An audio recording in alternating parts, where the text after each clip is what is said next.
París no espera a nadie. París transcurre bulliciosa y en principio estimulante para todo artista. Vincent se instala con su hermano Theo en la Rue Lepic, en Montmartre. Molinos, burdeles, estudios, alcohol barato, discusiones interminables sobre pintura. La convivencia será tensa, pero necesaria e inevitable. Dos hermanos unidos por el afecto y separados por una tormenta interior que aún no ha encontrado su forma. París no será un refugio, será un campo de batalla.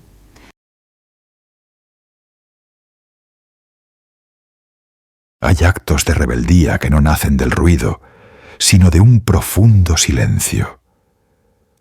Para mí, la verdadera revolución no ocurrió en los grandes salones de París. Ocurrió en los muelles de Amberes, rescatando papeles de embalaje que envolvían mercancías de Oriente, y luego en París, compradas a los mismos marchantes de arte. Yo no buscaba una nueva moda, buscaba rebelarme, quitarme el velo de una Europa oscura y académica para aprender a mirar de nuevo. No fue una técnica lo que descubrí, fue un acto de fe. Bienvenidos al momento en que dejé de pintar lo que sabía, para empezar a pintar lo que sentía, el instante en que el color dejó de ser materia para convertirse en espíritu. Vengo de un mundo donde la luz es un privilegio que se gana con el sudor. En los Países Bajos, bajo ese cielo de plomo que parece aplastar los tejados, aprendí que la verdad del arte residía en la sombra. Mi escuela fue el barro. Mis maestros, las manos nudosas de los mineros y el rostro fatigado de los campesinos que cenaban patatas bajo la luz mortecina de una lámpara de aceite. En aquel entonces yo creía que ser un artista serio significaba ser un cronista del dolor. El dibujo debía ser el esqueleto de todo, y el color un simple accesorio discreto. Pardo, negro, gris. Si un cuadro no tenía el peso de la tierra, me parecía una frivolidad. Me entregué a la disciplina del dibujo con una obsesión que rozaba la locura. Dibujaba hasta que los dedos me sangraban. Pero algo empezó a agrietarse dentro de mí. El dibujo empezó a sentirse como una armadura que me impedía respirar. Sentía una presión en el pecho, una intensidad que pedía paso. Me repetía a mí mismo: Vincent, el dibujo es tu cárcel, estaba atrapado. Buscaba la vida, pero mis herramientas solo sabían retratar lo que ya estaba muerto. La muerte de mi padre fue el hacha que terminó de partir mi realidad. No fue solo el luto de un hijo, fue el colapso de un sistema. Mi familia, la iglesia, la seguridad, todo se desvaneció. Me vi reflejado en mis propios cuadros y me horroricé. Mis lienzos eran tan oscuros como el ataúd que acabábamos de enterrar. Permanecer allí ya no era fidelidad, era aceptar mi propia extinción. Theo me escribía desde París. Sus cartas eran ventanas, me hablaba de impresionistas, de hombres que se atrevían a pintar el sol sin pedir perdón. Yo sentía miedo, un miedo atroz a perder la única identidad que me quedaba, pero la intuición fue más fuerte. Si no avanzo, me apago. Viajar a París no fue un deseo de éxito, fue un riesgo existencial. Fue la decisión de un náufrago que abandona el madero podrido al que está aferrado para nadar hacia una costa que ni siquiera sabe si existe. Salí de casa cargando con mis carboncillos negros, sin saber que ese hombre que yo era tendría que morir. Llegué a la estación del norte en marzo de 1886. El ruido de las locomotoras y el bullicio de Montmartre me golpearon como una bofetada. Me sentía un extranjero cargado de barro. Mi ropa olía a turba, mientras París vestía de seda. El primer gran choque fue la cámara fotográfica. Si una máquina podía registrar la realidad con tal precisión, ¿qué nos quedaba a los pintores? Aquello me obligó a buscar lo que la máquina no podía ver, el temblor de la emoción. Vi los cuadros de Seurat, de Monet. Me quedé paralizado. Descubrí la ciencia de los colores complementarios. Aprendí que un amarillo solo alcanza su poder cuando tiene un violeta que lo empuja. Leí a Goethe. Entendí que el color es una relación de fuerzas, una energía que sucede en el ojo del que mira. Y entonces, el maestro silencioso, los grabados japoneses. En ellos descubrí la geometría sagrada de la síntesis. No había perspectiva forzada, ni sombras artificiales, solo líneas puras y espacios planos, colores puros y claros, líneas de contorno marcadas, toques de líneas finas en negro. Fue entonces cuando tomé la decisión mística: rebelarme, quitarme el velo de siglos de educación europea. Dejé de usar el negro. El negro ya no existe en mi universo. Fue un acto de desarme absoluto. Me sentí en carne viva, expuesto a la radiación de un sol nuevo. Pintar, me dije, ya no es representar, es transmitir energía. La realidad exterior no cambió. Seguí siendo un extraño. Mis cuadros eran demasiado vibrantes, sucios para el público. Pero por dentro, la transformación fue total. He perdido los mapas, pero he ganado la brújula. Mi pincelada se ha vuelto cuerpo. Sé que no veré los frutos.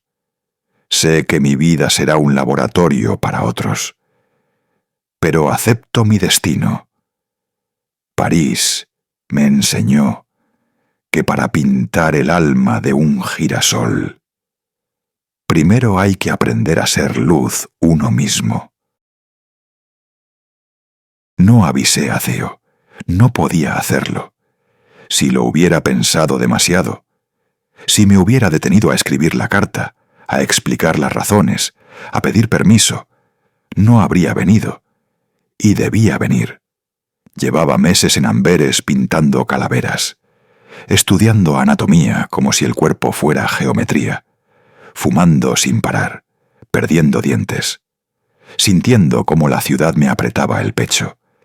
Theo vivía en París, trabajaba para Busod y Baladón, vendía cuadros que yo nunca podría pintar, me escribía cartas prudentes, me enviaba dinero, me pedía paciencia, pero yo ya no tenía paciencia. Así que un día tomé el tren, sin avisar. Llegué a París en febrero de 1886, con una maleta pequeña y una certeza oscura. Todo lo que había pintado hasta entonces era una mentira a medias. No mentira completa, pero tampoco verdad. París me golpeó en la cara como una bofetada de luz. Todo se movía, todo hablaba, todo competía por existir. Las calles eran ríos de ruido y urgencia, los cafés, templos de discusión interminable, los estudios, altares de orgullo y desesperación. Yo venía de otra oscuridad, de Holanda, de los marrones, del carbón y la resignación, de pinturas que parecían hechas bajo tierra. Y aquí el mundo estaba pintado con otros ojos.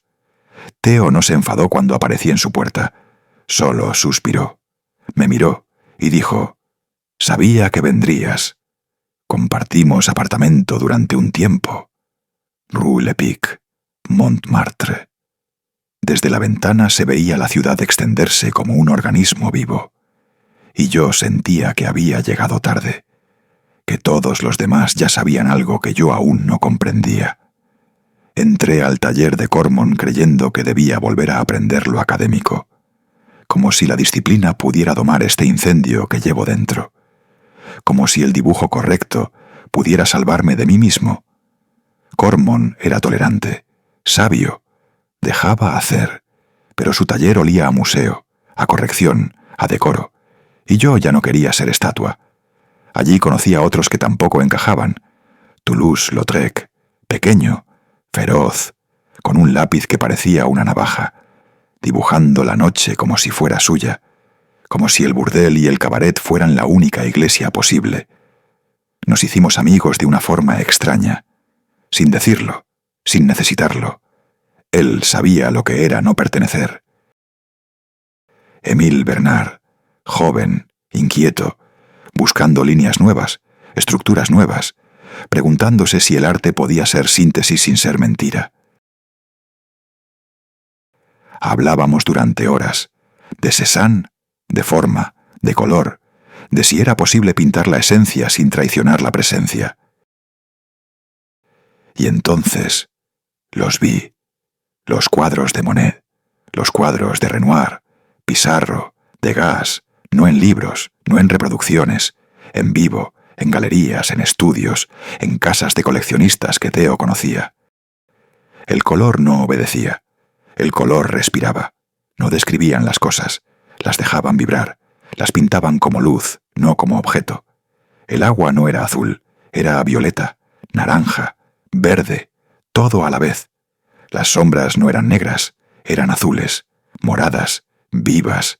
Comprendí que mi paleta estaba ahogada, que mis marrones eran luto, que mi pintura aún no había aprendido a respirar, y no sabía si podría cambiar, si podría desaprender 33 años de oscuridad. Pero debía intentarlo.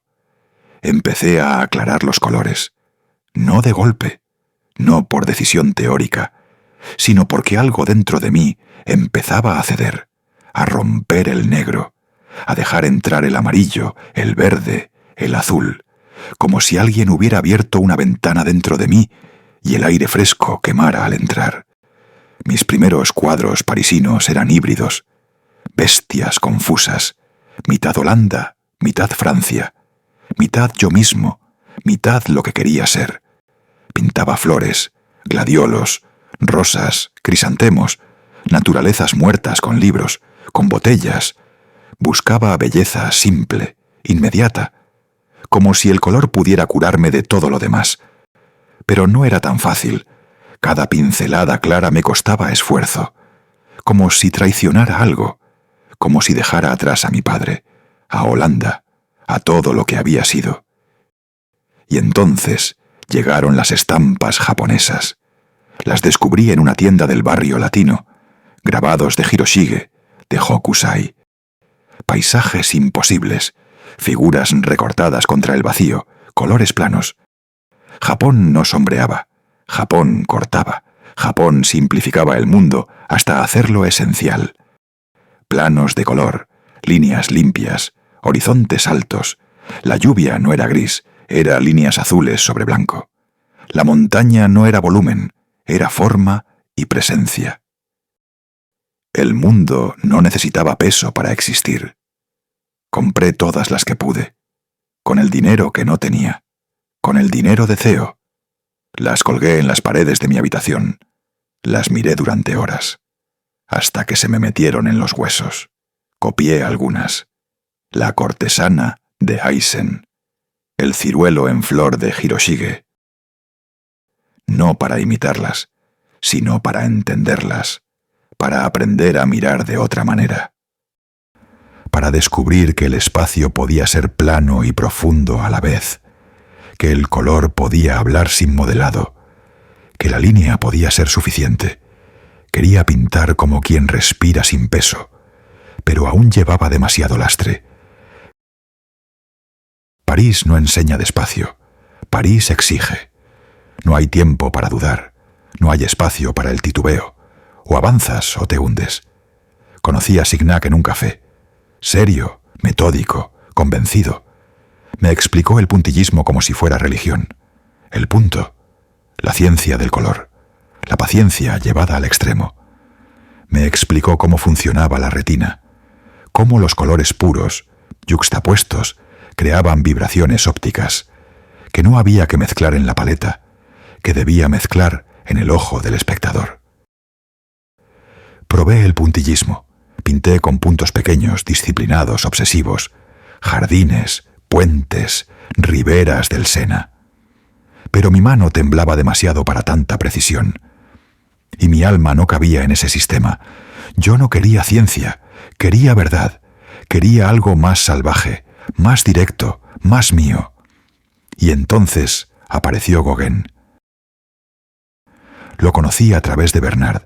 Ya tenía reputación, orgulloso, seguro, convencido de que el arte debía imponerse a la naturaleza, que el cuadro no era una ventana, era una construcción, que el color debía obedecer a la idea, no a la luz. Discutíamos sin descanso, en cafés, en estudios, en las calles. Él desde la idea, yo desde la herida. Él quería inventar, yo quería atravesar. Él hablaba de símbolo, yo hablaba de presencia, pero algo se movía, algo se abría. Me di cuenta de que podía aprender sin estar de acuerdo, que podía tomar lo que necesitaba y dejar el resto. Pintaba sin parar, retratos, paisajes, bodegones, vistas de Montmartre, y a mí mismo. Me pintaba porque no tenía dinero para modelos, porque Theo ya pagaba demasiado, pero también porque no podía escapar de mi propio rostro. Cada autorretrato era un espejo. Y una pregunta: ¿quién soy ahora? ¿Quién estoy dejando de ser? Me veía diferente cada vez. A veces duro, a veces roto, a veces transparente. El sombrero de paja, la pipa, la barba, los ojos siempre fijos, como si buscara algo detrás de mí mismo, algo que aún no había llegado. Pinté más de 20 autorretratos en París, no por vanidad, sino porque era el único modelo que no se quejaba, el único que aguantaba mi mirada. El cuerpo empezó a pasar factura. Absenta, café, tabaco, discusiones hasta el amanecer. Dormía poco, comía mal, pensaba demasiado. París me estaba devorando lentamente. La ciudad era una luz constante, sin noche verdadera, un ruido que nunca cesaba, y yo necesitaba sombra para no romperme. Mi cabeza ardía, mis manos no descansaban. Pintaba cuadros que nadie compraba, que nadie quería. Theo los guardaba, los apilaba en su apartamento, en el de amigos. Me sostenía con paciencia infinita, pero yo sabía que estaba gastando su vida también, su dinero, su reputación, su tranquilidad. Cada mes que pasaba era una deuda más, no de dinero, de existencia. La pintura ya no era elección, era necesidad, como respirar, como comer, como seguir vivo. Había días en que no salía del estudio, días en que el mundo exterior dejaba de existir. Solo yo, el lienzo, el color, y esa sensación de estar tocando algo, algo que no podía nombrar, pero que estaba ahí, cerca, exigiéndome todo. A veces me dolía el estómago, me temblaban las manos, me costaba dormir, me costaba despertar. El espejo me devolvía un rostro que no reconocía del todo, más delgado, más tenso, más gastado. Theo me miraba con preocupación, pero no decía nada. Sabía que no serviría de nada. Yo seguiría pintando, porque era lo único que sabía hacer, lo único que me mantenía entero. París se volvió estrecho, no de golpe, poco a poco, como una habitación que se va encogiendo. Las discusiones artísticas eran jaulas elegantes, todos hablando de lo mismo, de técnica, de teoría, de mercado, de quién expone dónde, de quién vende, de quién importa. Y yo no importaba. El cielo siempre gris, el aire denso, el ruido constante, las calles llenas pero vacías. Sentía que el color que había descubierto aquí no podía crecer aquí. Había aprendido a ver, a romper la oscuridad. Pero aún no había aprendido a gritar, y necesitaba gritar, no con rabia, con plenitud. Soñaba con el sur, con un lugar donde el sol no pidiera permiso, donde el amarillo no fuera una idea, sino una presencia, donde la luz no se filtrara, sino que explotara. Leía sobre Provenza, sobre Arles, sobre campos de trigo, cipreses, olivos, mi propio Japón, no el Japón de las estampas, sino el Japón que yo podía crear. Un lugar donde el mundo fuera simple, donde la pintura pudiera ser completa, donde pudiera trabajar sin interrupciones, sin cafés, sin discusiones, sin agotamiento urbano. Arles. El nombre llegó como una certeza. No lo elegí, me eligió. Hablé con Gauguin de fundar algo, un taller en el sur, una comunidad de artistas, un lugar donde pudiéramos trabajar juntos, aprender juntos. Él escuchaba con interés, pero sin compromiso. Gauguin no se comprometía fácilmente, pero yo ya había decidido, con él o sin él. Le dije a Theo que me iba. No discutió. Sabía que era necesario. Me dio dinero para el viaje, para los primeros meses, para alquilar una casa. Y yo prometí que esta vez sería diferente, que encontraría mi lugar, que la pintura dejaría de ser combate, que podría vivir de forma más simple, más barata, que quizá incluso podría vender algo. Quizá creí, de verdad, que el sur me salvaría. París me había transformado, me había enseñado el color, la libertad, la posibilidad, pero también me había agotado. Ahora debía continuar solo. El tren partió en febrero de 1888, 2 años exactos después de mi llegada. Llevaba conmigo una maleta, algunos lienzos, pinceles gastados, tubos de pintura, esperanza y una certeza. El arte no se encuentra, se atraviesa. Miré por la ventana del tren. París desaparecía. Los edificios, el humo, la multitud. Y delante solo había campo, árboles desnudos, cielo abierto, algo nuevo, algo mío,